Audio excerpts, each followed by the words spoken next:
Hello, everyone. It is a Tuesday again. That's usually how it works. We're on another edition of the MSP Initiative Live. Again, still getting some sleep recouping from being on the road for a few weeks, but we are absolutely thrilled to bring another smart guy who runs a cool business in the MSP space that was able to come out and hang out and talk shop. And I would like to introduce you to Mr. Chris Noles. How you doing today, Chris? I'm doing well, George. Thanks. And hello to everybody. Right on. So for people who don't know you or don't know about you or your company, why don't you give us a little background? Where you're from? How'd you get into the space? What's happening today? Sure. So I'm actually from Georgia, just northwest of Atlanta. I started my IT services business back in 2000. So we've actually had a good 21-year run. Not all of those years, of course, were as an MSP because in the early days we were more of a break fix shop. But today, just fast forwarding to today, we support mostly real estate law firms. We have all types of industries we support, but one of our main focuses right now is cloud hosting and cybersecurity, keeping those law firms protected from wiring fraud. Interesting. Well, so those are interesting verticals that I'm sure not a lot of people pay attention to specifically unless they're targeting them. So what does a typical customer size look like? How does the business conversation kind of shake out in the beginning when you're starting that kind of prospecting phase with them? What's really important to them? Go Yeah, ahead. great question. So we kind of started this business around supporting their line of business software and making sure they had the infrastructure for that software to work.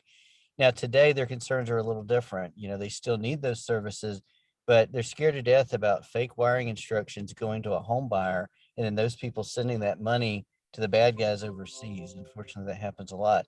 So they're looking to people like us to try to prevent that, try to put all the best tools in place to prevent that sort of thing. And so it's not always easy to start out with selling cybersecurity, as you all may know. You got to be trusted. You got to differentiate yourself. But it's because we understand the industry and how real estate closing works, and I think that's how we are able to attract a lot of business. And it's kind of a small world in that particular vertical. Most of these companies are a little bit smaller, and they all kind of know each other. And so I've just kind of built a really good rapport, especially here in the Southeast, being able to add those clients. 100%. So, what's your base look like? How many customers are you managing today? How many people? How many endpoints? Just guesstimate if you don't know. Yeah, so probably about 700 or 800 endpoints across 60 different unique customers. That's been our regular book of business, and it's been interesting because we've been able to retain a lot of these clients for over 15 years now, which is phenomenal. And we're starting to pick up, net new customers in other industries as well. But we do have some other title companies and manufacturing companies that are a little bit larger that we've picked up these last couple of years. Got it. So, what's your, unless, don't share anything proprietary, but what's your package look like, right? Like, what's in your stack? Like, you say cybersecurity, but like, what's your bundle that you're packaging and offering as part of the package? Yeah, that's a great question because everybody calls cybersecurity, by its name. It could be a number of things that cybersecurity is. Ours is a specific suite that we get from an MSSP partner called Ingalls Information Security. So they provide the SIM, they provide the SOC, the AI-based threat protection, and the email spam filtering, if you will, wrapped around all that. And the way we bundle it is on a per user per month basis. We don't actually have a separate line item that's an option. We just go ahead and tell everybody this is our stack. And what's really cool is we're fairly small. So we get the extension of, a 20 or 30 person SOC without having to hire those people to be the SOC. 100%. So is it just like you're baking in normal help desk managed services with the security side together, right? Absolutely. So it's that traditional patching, antivirus backups, and firewall, all the MSP stuff we've been doing for years with the extension of the SIM SOC and the other AI next gen tools. Okay, that's interesting. So, generally speaking, everybody always argues, Chris, that there's no way you're going to be able to charge that much per user, and then you get into people who are like, oh yeah, I'm charging 250 per user, 200 per user. Some people don't think they can get past $75 a user.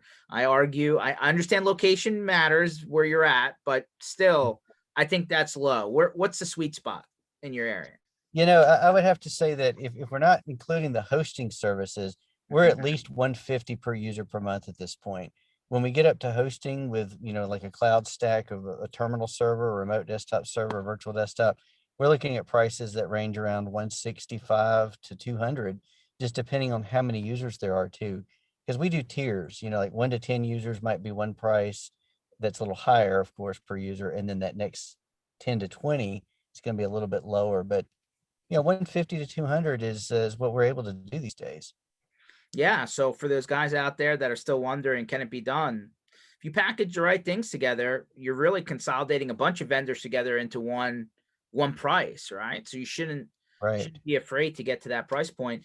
Um, so generally it sounds like when you walk in the door, your idea is, hey, I want to make your computer as dumb as possible, right? Now you want them to be in that kind of cloud, hosted server, hosted desktop type environment. We do, yeah. So we actually lead with that solution, especially during this pandemic. Last year, we had a lot of people that used to complain about latency in the cloud. They weren't complaining anymore. They were like, "We are so thankful that we were able to send everybody home to work and not worry about endpoint security because they're still logged into the same cloud we had at the office." And then people who were still on the fence about getting rid of legacy servers and hardware, they've made these transitions now to our cloud services, and they're willing to pay for it. 100%. No question. I mean, I don't want to go zoom back too much, right? Because things are actually looking a lot brighter these days. Um, were you steady through last year until now? Did you have any customers, kind of disappear on you or shrink on you, or was it pretty steady? It was pretty steady, and if I can be honest, we actually had a record year in the 21 years we were in business. Oh, We okay. actually had our best year last year, and I should at least tell you that part of that revenue was actually incident response, not from our own client base, but we actually get calls from other infosec companies when a cyber attack happens. They bring us in, and sometimes that's 200 to 500 billable hours that we're able to sell our technicians to be able to, restore and run decryptors and rebuild infrastructure. And the cool thing is sometimes that converts to managed services as well.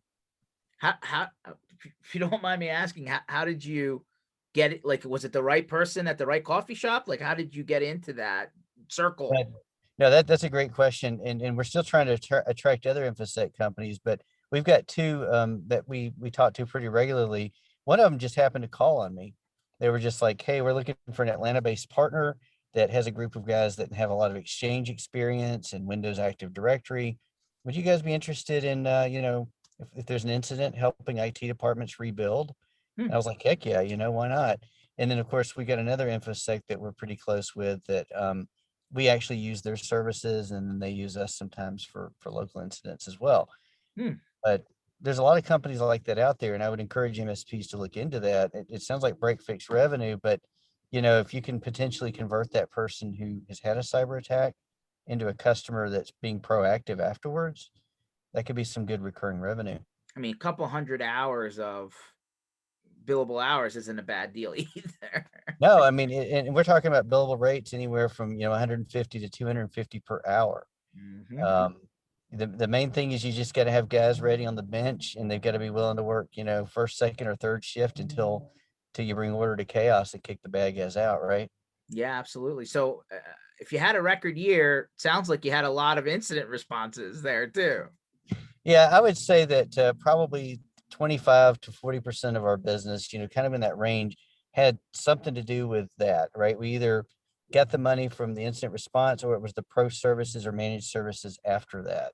And that's what really helped us get over the hump last year and really have a great year.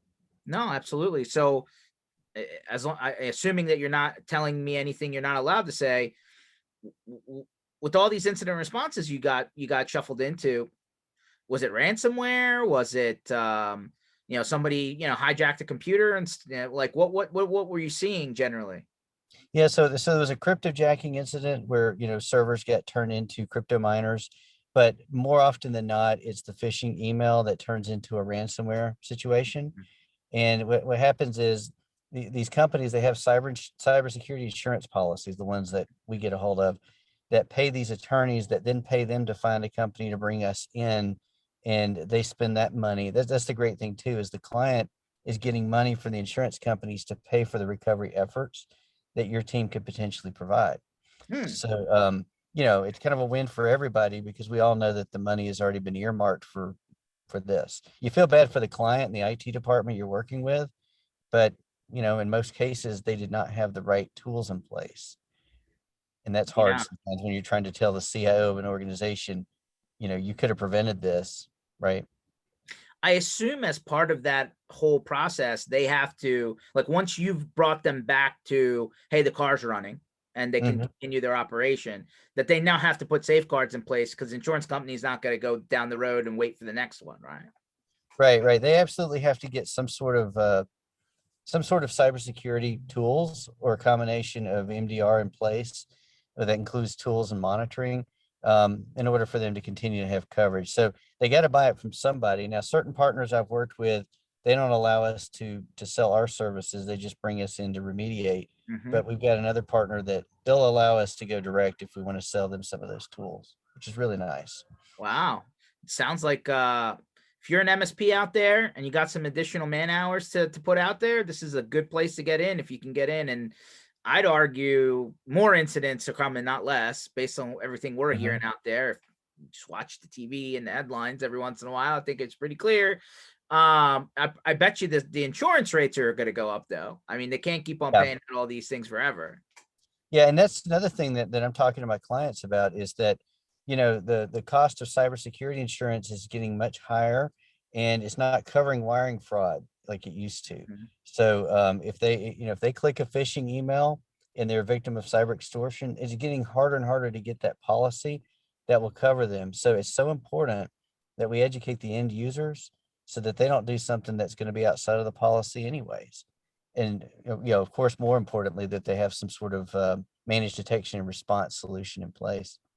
I've run into end customers that have run into this issue, through our partners and people out there like you, Chris, who the bank now is putting some sort of either product or additional service into the mix on their side where they're not allowing transactions to happen without a double opt-in or a double approval kind of thing. Have you seen that being put in place? Unfortunately, I don't see as many throttles coming from the banks as I would like to see. We Mhm. actually had a client last week here in Atlanta. They had a situation where somebody on the outside is able to see when the real estate closings are about to happen, Mhm. and they're impersonating one of the attorneys, even though they're using like a fictitious email, and they're Mhm. saying, you need to wire the money here instead. Well, they've notified the banks and they've notified all parties involved, but still, there's nothing the banks said that they can do in order to throttle the money. Now, I know some banks will keep money from going overseas, but in some cases, the cyber attackers will open a fictitious account here on US soil. And so it's Mhm. even harder for them to know that it's fraudulent because it's actually here in America. Yeah, it's interesting. So like in some of these banking products out there, like they hold the money for like a 24-hour window or something like that cuz like it gives you a chance to go back and retract the email kind of thing rather than it, getting delivered. Hmm. And I'm hoping that from that side they're starting to do more and more, right? Cuz it's been a while since I've kind of been looped into one of these stories, but at one point I think the threshold even to file a complaint, right? Whether it's a police or FBI or whatever it is, was like $1 million before they would actually do it. And a couple $100,000 still a lot of money, right? It is. And when we're talking to clients about cybersecurity, it's kind of like talking to them about life insurance. They all know that they need to do it, but they don't really make it a priority. So I think what you have to do as an MSP is you really have to talk to them about how important it is to um, you know, look at how much it costs if an incident does occur. So let's say that your client says, "Oh, I'm good. I've got cybersecurity insurance. It covers $500,000." They need to know that that $500,000 of coverage, if they even have it, will barely even cover the attorney's fees to get involved and pay for some sort of publicity coverage. To make sure everybody knows an incident happened and to report it properly. There's no money left to pay the IT folks like us to go in there and do the remediation. So when I talk to prospects or clients, I tell them, get cyber extortion if you can. There's great companies we can work with as MSPs like TechRug and some others that will actually provide our clients those services. but get $1 million policy minimum. Try to get cyber extortion if you can, and don't use cybersecurity insurance as a substitute for a good training program and managed detection response, or some sort of program, whoever, whatever you use as an MSP. There's a lot of great partners, obviously, that are aligned with PAX8 and some other companies that you can use, but make sure you get something more than antivirus.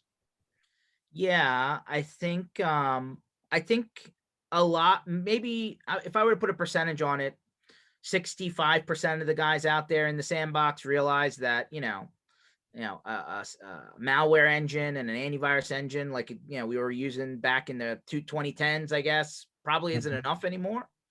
Uh, it just seems like there's so much out there in terms of the security stack used to be like 3 or 4 things. Now it's like 8, 10, 12 things, right? It's Um, multiple layers, and it can't be just signature based anymore. That's kind of the bottom yeah, line.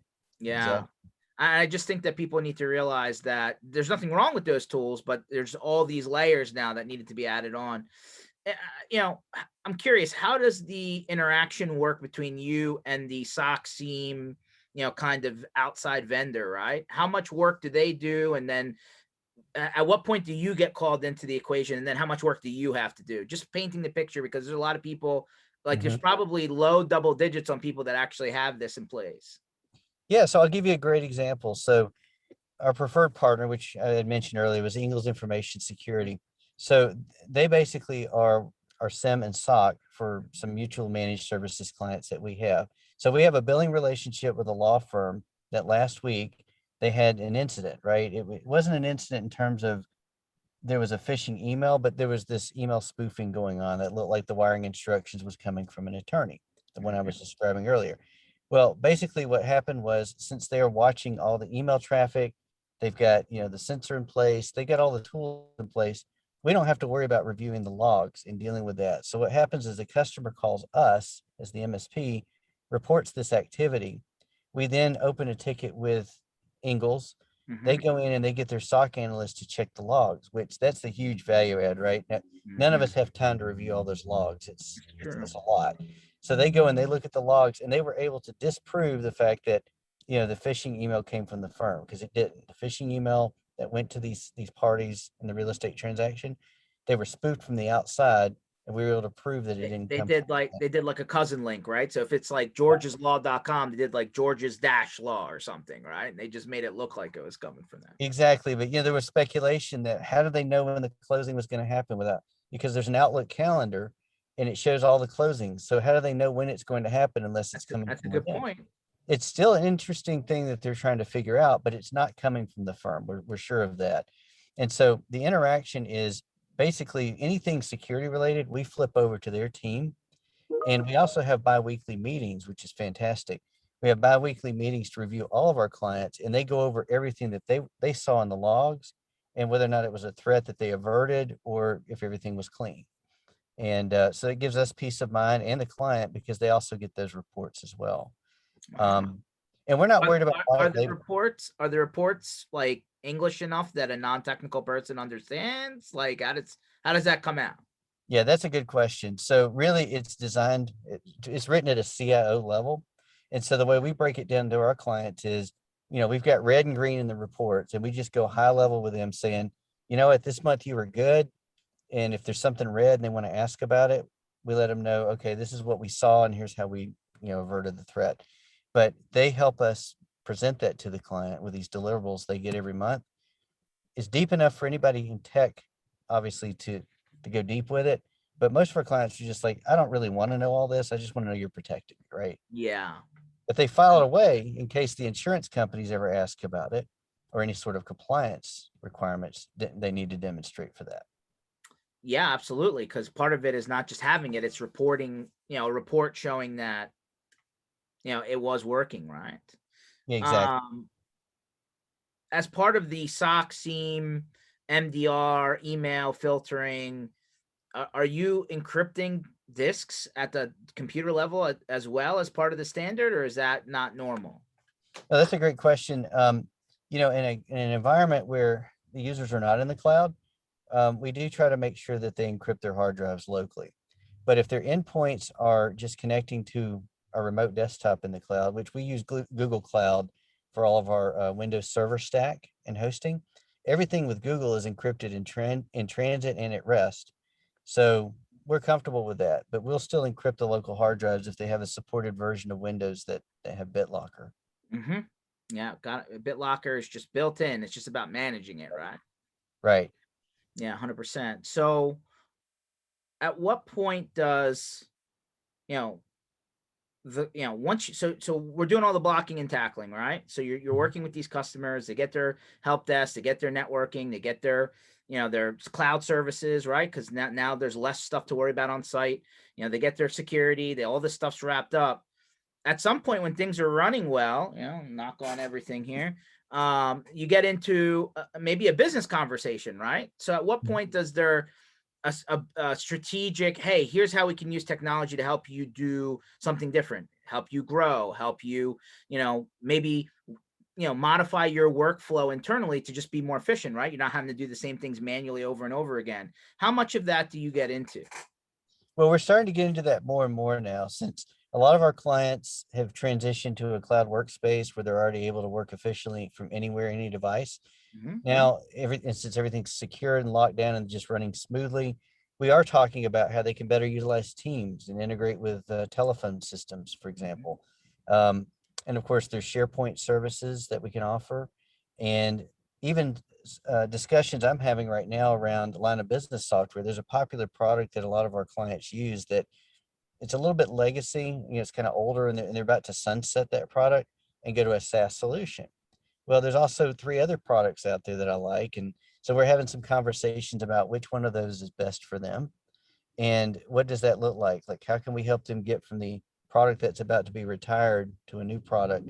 So I agree, there's a lot more business value added conversation that we can have once we get all this security and infrastructure set up.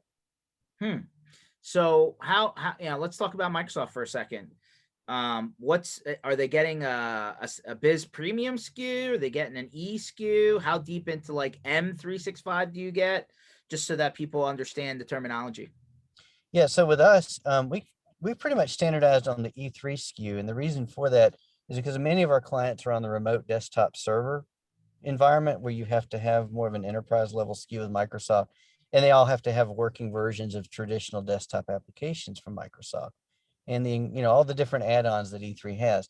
The small business plans and the business premium plans, they're very appealing to our clients who are not in a maybe a hosted desktop environment, Mm-hmm. but rather, their local machines or endpoints need properly licensed versions of Windows and Office, and that's a really, really good slam dunk to provide for them. Got it. How much have you investigated into some of the stuff Microsoft's doing with Intune, Autopilot, Lighthouse, I believe it's called? Yeah, and so actually, I just had one of my techs finish a PAX 8 boot camp yesterday and the day before, and he got a lot of good information on Intune, and we're kind of looking to see if maybe at some point that could be a viable replacement for our RMM tool. As of right now, the RMM tool that we have, it provides the remote login capabilities for our techs. It's got the SOC built into it, but we think Intune is the future. You can do so much to manage the Windows desktop and the scripts and all that you can use for it, and we like it so far. It's definitely come a long way. I mean, the first time I ran into Intune, we weren't even in Office 365 land. We were in Microsoft BPOS, I Business remember Partnership. those days. I sure do. It's changed a lot. Yeah, yeah. I think at that point we're talking about an entirely different product almost, Hmm. for sure. So how often do you evaluate new vendors, and how much time do you have to do that, right? That testing, that kind of labbing, right?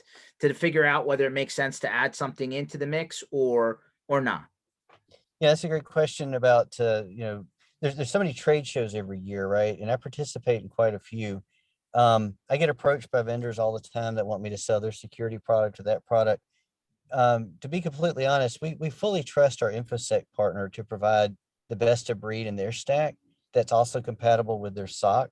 So Mhm. it's like not only do they have great tools, but they've got the people who can actually monitor those tools.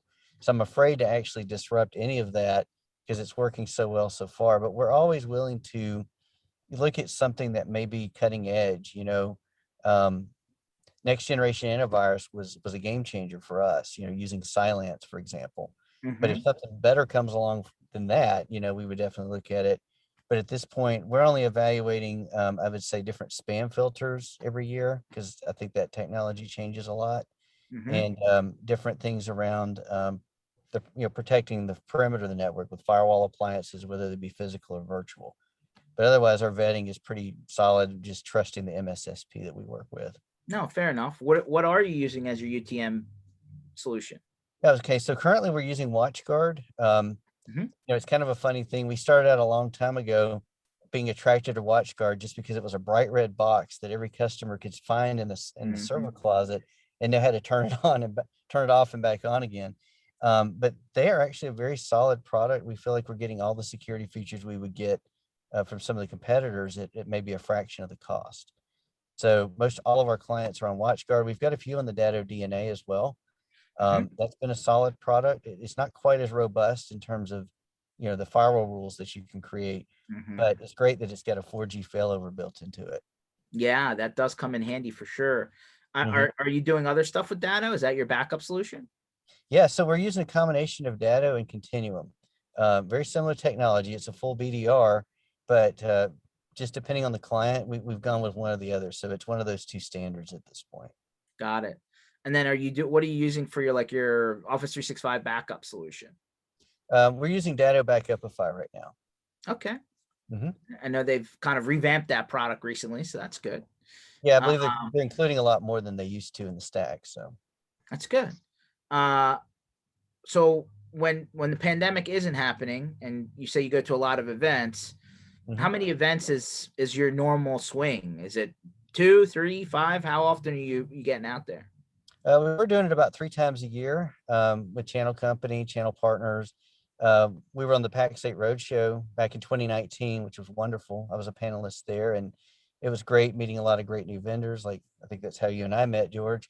Um, so about 2 or 3 a year, and one of those that I go to or was going to pre-pandemic was the Next Gen conference, Oh, which CRM, channel yeah. company puts on, around Christmas time over in California, and they talk about all the newest things that may be coming down the road a year or two from now. So that's kind of how we get ahead. That's awesome. So how do you, other than it shows up in your mailbox because something bad happened, how do you track industry news, right? What are your go-tos just to kind of keep up with things? Just Google or not Google AdWords, but Google search terms for like cybersecurity breach Atlanta, for example. And then I get all the articles related to breaches that are happening in this area. I also network a lot with title companies and real estate attorneys, and I find out what they're telling me, about people they know that get breached every day. Unfortunately, we actually just had a law firm in the news, wasn't a client of ours, thankfully, but they were here in Atlanta and they were breached about 2 weeks ago. And it was a whole wiring fraud thing that everybody knows about. But the more it keeps being talked about, the more we keep finding out maybe better ways that we can prevent it. And then, of course, I keep up with some of the leading, Gartner rated cybersecurity um, subject matter experts to try to find out, what they're saying about the next type of threat, the next waves that are coming. It's a lot. That's a lot of information because it seems like it's only getting busier, not less busy. It sure is. Uh, so when do you standardize? Do you do any like hardware as a service as a standard, or do you just allow them to bring anything that allows you to open up the remote window? It's kind of both. We have some clients that, for whatever reason, they still need that traditional server on-prem or hybrid cloud. So we'll do some hardware as a service or cash deals on selling them a server. But in most cases, again, we're putting people in a remote desktop environment and they just pay us for the experience. And in their office, all they need is, maybe a firewall, a switch, and a few endpoints. So you're really not doing a lot of truck rolls. It sounds like. I We're mean, trying not to. We're trying not to. if a computer melts, that's what, I guess that is what it is. But other than that, I mean, it doesn't sound like there's too many moving parts to make it complex enough that you're worried about it. Exactly. I mean, I know that we've clocked fewer miles in 2020 and 2021 than we've ever clocked, going to see clients. In fact, I've had to be really proactive about calling these clients and just, staying in front of mind, top of mind with them, even though we've not seen each other as much. They don't even see my engineers that much. Their staff calls them for various issues, but you want to keep that relationship going, and we do it on Teams more now than we used to. So you were saying that so you're delivering these client reports like maybe once or twice a month. Mhm. Are you still doing QBRs? Like how, like to your point, what is the consistency to keep these customers engaged? Yeah, we used to do a lot more QBRs regularly, but when the pandemic happened last year, a lot of them were like, "We're going through a tough time right now. I don't really want to talk about anything. We're good." They just paid our bill and really just didn't want to have much contact. Fast forward to early this year, starting say January, February, I was starting to be able to get back in touch with our clients, check in on them, see how their business is doing, find out that they're healthy and everybody's good. And I think for the first time, I'm starting to set up on-site meetings again with clients. Got one coming up next week. I'm really excited about, and I'm planning to go see a lot of clients. Just bring them lunch. Just you know, now that they feel like the pandemic's settling down, we can start doing that again. Yeah, that's interesting. I mean, are you in a point now where your techs are going on site if they need to, like, or are you still kind of touch and go there? Up until about last month, we were a little hesitant about going on site unless it was critical, Hmm. but we've been doing it all along. We were pushing back more like, is this critical? Do we need to go out there? Now I think they're really ready to get out of the office and they've been vaccinated and they're like, I'll go wherever you send me at this point. Yeah, they want to get out of the basement for sure, or the Yeah, garage, or the front door. exactly. Um, uh, so are you like, you're still largely gonna work remote, or are you planning to get your guys together on a more regular basis to kind of rebuild the, hey, there's life outside of a screen, or what's the plan? Yeah, that's a great question because our office right now, we had an office suite up until last year. The Mhm. lease ended right when the pandemic started. So thankfully we That's weren't actually stuck. good. Yeah. Yeah, so they worked from home for a while, and now we've got a, shared co-work space. We have a private suite within that space. Hmm. So it's really they can be in their private suite, they can step out and mingle with other folks in our co-work space. They can sit outside.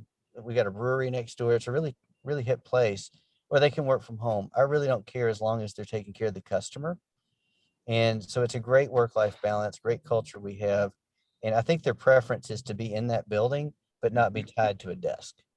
No, fair enough. Fair enough. Are you planning on like, yeah, hey, let's grab a beer after work, or hey, we're doing a get together, right? Like I feel like that's starting to reconnect people. That seems to be bubbling up for a lot of folks. Absolutely, yeah. So we had lunch a few weeks ago, about 2 or 3 weeks ago, and then you guys were actually here on Friday, just Friday of last week. That was great. It was really it was a beautiful day outside. I think it really just helped the morale to help everybody, mingle and get out. And they were able to meet some other folks from other MSPs as well, and know that we're not the only ones over here dealing with the things we deal with every day. No, we really appreciate you guys for coming out. I mean, that was part of the whole idea of the tour, right? Right. Hey, grab a beer, grab a sandwich, just play some cornhole, hang out, talk shop, or don't, right? Like it was kind of a Right. open, casual, environment, which is nice. And we were starting to see that a lot of guys, as we were going stop to stop, were saying that their staff hadn't even seen each other for a year. This was the first opportunity for them to, put Mm. it back together again, kind of thing. So that was nice to hear. Absolutely. Yeah, they really enjoyed that. And we look forward to some other events as the weather gets nicer and things start to open up more. We'll be doing some fun events, at least internally. And then I'm really hoping that we can get out and start meeting our clients again as well, not just because they have a problem, but to just go, see how they're doing and show them some love by bringing them a gift or something. So, Yeah, everybody loves that. So obviously, we know you had a great 2020 because a lot of because of this incident response kind of partnership that you got going on. What mhm. about, did you bring on new customers, just straight up MSP customers?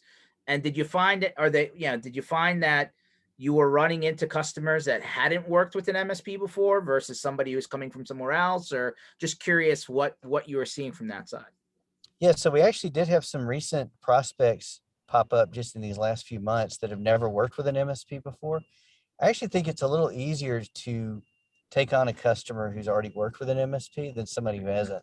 Because I'll give you an example. We're working this deal right now. It hasn't closed yet, but they've got the infrastructure for 250 people, and now they're only 25 people. And Wow. the IT guy was their IT guy for like 20 years, and he built this network.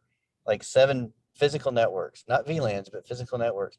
And we're like, there's no way we can just manage all of this at a reasonable price, nor does it make sense. So we're in there trying to flatten the network and re-architect the entire thing and let them know, you could have been paying an MSP all this time and having a whole team for what you were paying this guy.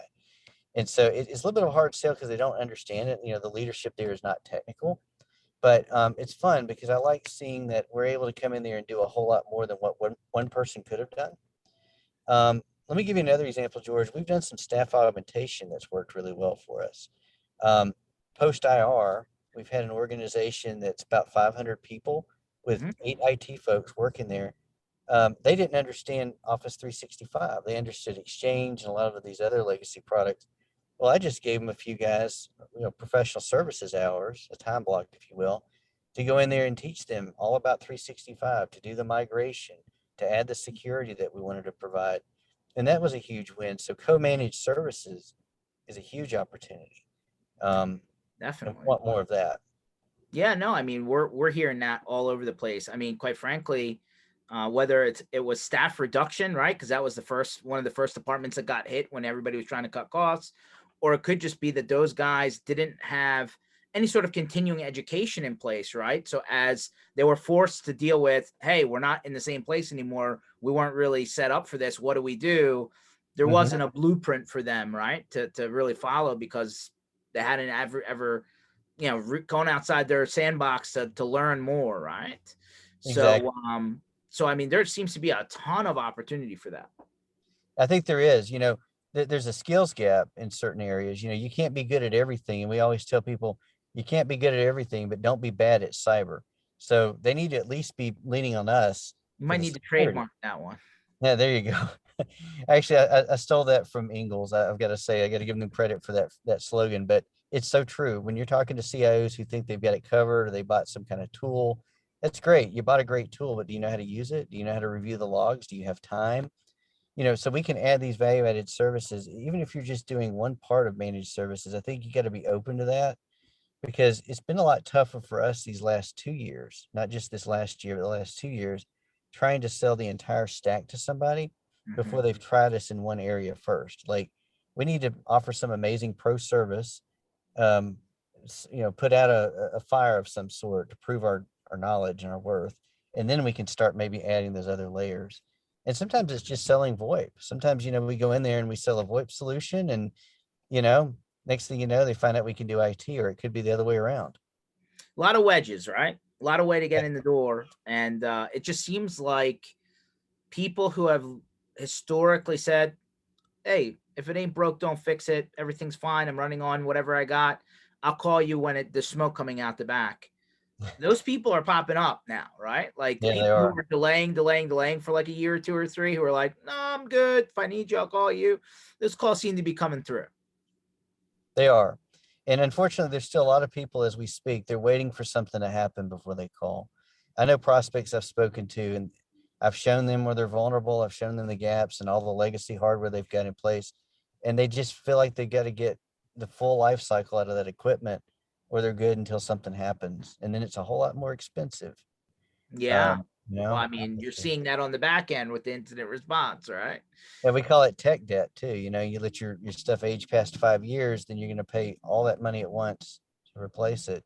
Another thing I want to mention too is incident response retainers are a good thing to be able to bundle in. So our cyber partner, once again, they allow us to sell these retainers to Hmm. have us on speed dial should something occur. So we say, okay, Mr. or Miss Customer, maybe you don't want to be fully proactive right now, but you need to have a world-class cyber incident response company on speed dial so you get your place in line when something happens. Hmm. And it'll include so many hours and certain things that we'll do if an incident does occur. Very interesting that like I always thought that was a specialty, but like the reality is that the guys who are actually going through managing that whole thing, they're not going to do everything, right? Like Right. they're going to do very specific things. Like I learned last year the concept of a cyber negotiator, right? The guy who's trying to pay the ransom down kind of thing. Mhm. I didn't realize that role existed. A ransomware negotiator, they call it. That's But like regular IT work still in the mix, right? They still got to get Mhm. back to ground zero. They still got to strip everything down, put it back together again, and get to a working point. So, I just don't think anyone ever thought in MSP land that that was a revenue opportunity, because how often are you getting connected to these people through the insurance company, through, like, there's all these layers, right? So that's why I was saying earlier, like, did you run into a guy at the coffee shop just randomly and you just lucked in, but it would be interesting to see, you know, uh, somebody who's, would be running an MSP, saying, hey, listen, we have the bandwidth, we have the additional hours, like our staff, we could go after this, but where do I start? Right. And just start Googling and hope that I, get to the right person. I don't know, but it Mhm. sounds like it's a worthwhile time investment, if nothing other than to see if people have room, like, I assume they're looking for people in geographic spaces, right? Like your guy said, you said you just got a Right. call one day saying, I need somebody in Atlanta. Well, there's like 200 cities that would be in a similar boat, right? So it would That's be right. interesting to see how much business is out there like that. That's right. I would say to any MSP that's looking to do this, unless you're in Atlanta, you're barred from Atlanta. I'm just kidding. No, if you're in any other city, um, talk to your local MSSPs in that city. I mean, there's MSSPs everywhere, right? In terms of these MDR companies that sell a whole suite of services, and they sometimes get called with incidents instead of selling the proactive. They get all of a sudden work with insurance companies, be reactive. Well, they're gonna even their cyber folks. They don't want to do what we do, right? They don't stand up servers all day. They don't recover backups. They don't deal with Exchange database mounting issues. So if you've got an amazing team that can do that kind of work, they need your help. There's a shortage. I get called almost weekly with a lot of false starts, meaning that my partner is telling me that there may be an incident coming up and to be ready. Do you have enough guys available? The answer is yes, no, or maybe. And then 3 or 4 days later, it may or may not happen. Hmm. But, one out of every 7 or 8 that I get turns into something. And so that's how often it's happening here in Atlanta. And I got to say, they sometimes give me opportunities, Tennessee, Charlotte, in the Southeast. But if you're in a big market, a big city, there's probably somebody who needs your help. Well, listen loud and clear, guys. There's projects out there, and a couple hundred hours a piece. That's not a, hey, I'm going to replace a 10-year-old computer job. That's some serious revenue there. Yeah. Um, on the, like you were saying, Exchange data stores. I hope you don't have that many people running still in on-prem Exchange servers, are you? Sadly, there are a lot. We had 2 IRs last year that had Exchange servers still on-prem. And of course, they were wanting to move to 365. They just never got around to it, right? Mm-hmm. Well, as soon as this happened, of course, they're rushing the migration. And so you get the challenge of sometimes dealing with legacy applications that may have hooks or APIs into Exchange while still trying to get them settled into 365 because all their servers were infected. Um, Sometimes you can recover, sometimes you got to pay the ransom. And you're right, there are ransomware negotiators. That's above our pay grade. We don't do that internally, but our partners do, and it's pretty interesting to watch. They sometimes get $2 million ransoms down to $500,000. And then we have to run the decryptors, and sometimes the decryptors don't work, or they'll work on everything but Exchange, and so they got to go back to the table and try to do this deal again. And it's something else. They say, I mean, listen, take it with a grain of salt, because every situation is different. Of course, the law enforcement agencies, FBI, all those guys are like, never pay the ransom. The ransoms are getting paid a lot, and their They are. response, their position is, you got less than a 50-50 chance that they're actually going to give you what you need after they got the money, right? Um, It is a worry, right? You pay the money and you don't get the data. But here's the thing: there's a lot of backup products. Unfortunately, there's some bad ones out there. There's a lot of good ones, but there's some out there that, even though the backups are running into the cloud, sometimes they're not encrypting that data, and so the backups get encrypted with the ransomware. Thankfully, companies like Datto and some others have controls in place to prevent the backups from getting encrypted. So maybe you never have to pay the ransom. But we're talking about IT groups that they have internal folks usually, and they don't know about all the amazing products we have in the channel because they're not working with MSPs. right. They have maybe traditional antivirus, Exchange on-prem. Their boss didn't want to pay money to go to 365. They thought it was cheaper to manage in-house. You take, small budgets, bad computer hygiene, and, older IT guy who's got too many things on his plate anyway. You got all that going on. It's a recipe for disaster. And that's why I say, again, as the Ingles group says, You can't be good at everything, but don't be bad at cyber. And if they're not proactive, they're going to be coming to you eventually, and then they'll Yeah. learn. Unfortunately, they'll learn the hard way. Yeah, basically, if you can be hacked, you got to be hacked, kind of thing. I mean, that's the theme. Right. Um, uh, but you know as well as I do that these people are pushing back, though, right? The end customer, the end user, the guy behind the keyboard, he doesn't want to. She doesn't want to spend any extra time trying to figure out how to get in and do their job, right? Exactly. So how often are you getting that, or because of your remote desktop experience, it's not really a challenge? Well, thankfully, our clients who are in that cloud environment, they're pretty well locked down, and they already have everything that we need to put in place, except for sometimes the training. I'd say the hardest thing that we have that we're still struggling with is getting our clients to make time to watch training videos. It would just Mm-hmm. take an hour of their day. We could even do a lunch and learn, but they're all saying we're too busy. We're too busy. And then they're worried about the phishing emails they're getting, and they're forwarding them to us saying, Susie almost clicked this phishing email, or she did. What do we do? And like, training would have solved that problem. Um, but people just aren't doing the training. Um, and the training's ongoing, right? It's not just one time, right? I mean, obviously there's updates and changes. I mean, and then there's as part of your emailing products, right? For security, there's testing, right? There's spoof testing. There's, how, like they'll send the Amazon fake versus the Office 365 fake versus the Mhm. Amex fakes, right? And you're trying to figure out who clicked on what. Um, how often are you running that type of stuff? Unfortunately, we don't get to run that as often as we would like. For that specific market segment that I'm talking about in real estate law, these folks, especially at the end of the month, they're very, very busy. And we've tried some testing that didn't really result in a positive outcome. They didn't like being tricked. They didn't like being exposed. But we did make an example out of the person who did it at least one time, and to say, okay, well, it already happened, and here's why you need to be concerned. Mm-hmm. But they get tons and tons of emails. And so I tell you that there's one product, well, there's a few products that are like it, but the Inky Fish filter or the Know Before button, there is a fish alert kind of button that you can set up in Outlook. And we made it easy for most of our clients now to be able to click that button if they ever see something that looks suspicious, so that they can get a quick response from our team to let them know it's safe to open or it's not. And Hmm. that's cut back a lot on people accidentally clicking the wrong thing or being worried. They've got more peace of mind knowing they've got a button they can push. And it'll even verify the domain and give them some quick feedback to let them know it might be a fish, right? So even before they click the button, they can already be a little suspicious about it.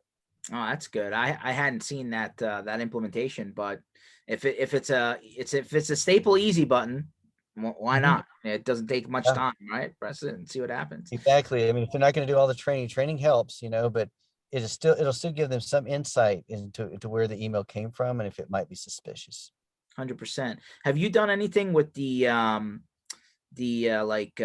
what do they call it? And enhanced privilege products, like, hey, you're not giving them admin rights locally. They have to, if they go to install something, you have to allow that. You get notified and you have to say yes or no, right, to let that through. Or otherwise they can't install it. They got to just do it the old fashioned way, send the request in. Hmm. Well, a lot of our customers use QuickBooks, and unfortunately, QuickBooks, if it doesn't have admin rights, as well as some other products, it creates all kinds of havoc if it doesn't. So we've kind of gone the route of giving them more local admin rights than perhaps some other organizations would, but we make sure that we have great visibility into everything that they're doing Yeah. with all those next generation tools wrapped around it. So um, I can say with confidence so far, none of our clients who've been proactive with our services with MDR have been hacked or breached. But we do have clients that are they've been clients since before we offer those services, and they're still not buying into those services yet. But they're not in those industries where they wire money and such. They're more like just small business and different verticals. I think everybody needs this, but we're getting there. So I'm going to touch on that one point because it's important. So there's always this challenge, right? As all this new technology comes out, as all this new security stuff comes out, there comes a cost, right? You can't absorb it all. And at some point you have to go back to your customer and say, hey, need more. Right. It doesn't always work, right? Sometimes they're like, nope, sorry, no more. Like how long, like how does that conversation work in your world? Well, when we first get everybody from our traditional managed services to managed security, it was a combination of, we're not doing what you think we've been doing for the last 5 years. Yes, we've been providing protection, but cybersecurity is its own field. It needs its own set of engineers that watch everything, Hmm. and you need to have all these things in place to log everything. That was a tough conversation, but it was kind of like going from break fix to managed services. After Hmm. you had that one conversation and they buy into it, and they all did eventually, the ones we've spoken to so far, um, we got over that hump. But then how do you, year over year, there's more layers you got to add in and your costs go up. How do you do that? Well, we build in escalation charges. So even if somebody signs a 3-year term, we can go up as much as 6 or 8% year over year just to cover those costs. And Mm. just about all of our clients have been understanding about that. And then when their contract term is up, we go up as much as 10 or 15%. And we let them know, well, look at the salaries of IT professionals, especially security professionals. And if they go check around, they usually find out that we're about the same or even less than what other people are quoting them. So, and it's all about trust too. If you don't, I guess if you're not going up over like 10 or 15% in 3 or 4 years, they're probably going to stay with you if they like you, right? Price Yeah, doesn't always drive them away unless they're just not the greatest customers. fair, totally fair. So back to QuickBooks. Man, if everybody could just get off QuickBooks or at least go to the online version, wouldn't life be so much easier? It would, George. And unfortunately, I've got a lot of clients that tell me their accountant will not support QuickBooks in the cloud. There's sales tax problems with QuickBooks Online still to this day, Hmm. integrations. So I get a lot of business just off of building a cloud stack so that QuickBooks Desktop can be shared with 5 or 10 people. It's ridiculous. They could just go Wow. to a SaaS solution and not even need that stack. It's amazing how over in Australia and New Zealand and like down under, Zero popped up, right? And I know they're kind of in the US now trying to break out, but QuickBooks and Intuit and Quicken and all those personal finance to the business, even QuickBooks Enterprise, right? I mean, Right. that stuff is everywhere. hmm And You know, if you ever take on accountants as clients, it's even worse, right? Because they've got like 5 versions of QuickBooks to support all their clients.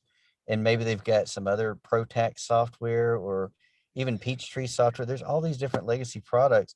CPAs probably have the most comprehensive stack of hackable or, breachable information, if I can use that word. And they're the least likely to want to pay for it, unfortunately, because they know the cost of everything. So, for those of you out there that work with accountants, God bless you. I mean, it's really tough, I think, for us to get them to spend the money they need to. So they're not always the best fit for us, but they do have very complicated products and they keep us busy if we ever take them on. wow. Yeah, you're 100% right. I mean, to the point where you almost want to tell the CPA, hey, once you process that return, just delete that, print it out, and just like put it in Right. the filing cabinet and then leave me off your computer, right? I hmm feel like some people are have you run into the person who's like, yeah, I'm just not going to do any of this cybersecurity stuff. I'm just going to print everything and then we're just going to like delete it. I never had anybody tell me that, but I do have a lot of people who think that they're experts and somehow they're going to be careful enough, whatever that means. It may mean printing, that they won't need us. And they think there's a lot of free products that's going to do the same thing that we can do. No. Right. No. Well, I put Free. everything in G Suite and call it a day. Yeah. Okay. Yeah. Yeah, no, there's problems everywhere on that front. And usually if it's free, I would love to see how you get support. That's what our friend Ken Patterson always says. He's like, free's great until you need help. And then what? You know, Exactly. pay a Exactly. couple extra bucks and know that you're not on what was it, QuickBooks 2004? Could you imagine? At some point you're not gonna be able to upgrade. I mean, come on. That's right. Uh, Chris, I really appreciate you. I know you're dialing from the road. Totally appreciate that. Really appreciate you and your team coming out for the Channel Strong the other week. We appreciate the fact that you guys took some time. You and your guys took some time to come out for a couple hours and just hang out. We all want to do that more. I'm hoping the back end of the year, gets a little bit more stable, and some of these events are going to come back. I assume if I think DattoCon is in October. We don't know where, but the dates are there. I know the ConnectWise conferences seem to be maybe in person. We'll see. Exchanges in August. So hmm I'm hoping that we're going to run into you before 2022. Yeah, I really hope so. I really miss seeing a lot of guys that used to hang out with in 2019. And, we need that community, right? We all need to know that we're not alone in this thing, trying to help our clients, trying to help our employees. And so I really hope to see you guys again soon. It was my pleasure to be part of this today. I hope it helps some folks. Yeah, no, I took some notes as we were talking, and the incident response stuff is just really intriguing. I mean, I really think that many people have not even considered that as an option, like not being the guy in charge of that, but being part of the, the group that they use to do the pieces they're not going to do. I Mhm. think that's gold. I really do. And I'm Yeah, sure and everyone's going to hear about QuickBooks and shake their head too. of course, and don't think that you have to have experience in this cyber work. I mean, the InfoSec companies will give you the tools that you need to be successful. You just need to follow their directions and stand servers up or whatever you got to do to get these clients back up and running. 100%. So, guys, this session was completely recorded. It's on mspinitiative.com. You can go back, replay, rewind, download. Lots of good stuff there. I'll be typing my cheat sheet notes for the people that, want to see if they want to fast forward or not. All of the rest of our sessions are there. All of our future sessions, which happens Tuesdays and Thursdays, 1 o'clock Eastern time, will be there. We also have a monthly giveaway with a bunch of vendors that throw in prizes every month. All you got to do is sign up, no obligation. But if you don't play, you can't win. And then the Channel Strong Tour, which we just completed our first one, continues in May. We're coming to central area, right? Like Chicago, St. Louis, Kansas City, Ohio, Michigan, like that kind of circle. And we'll be posting those cities and dates up not within the next couple of days online, mspinitiative.com under Channel Strong. And you're gonna hopefully meet really smart people like Chris Noles on the road that you otherwise wouldn't be able to run into unless you already are talking to them or you're at a trade show. So we want you to come out. Chris, really appreciate you, my friend, and catch up with you soon. Thank you, George. Thank you, everybody. Y'all have a great day. Cheers.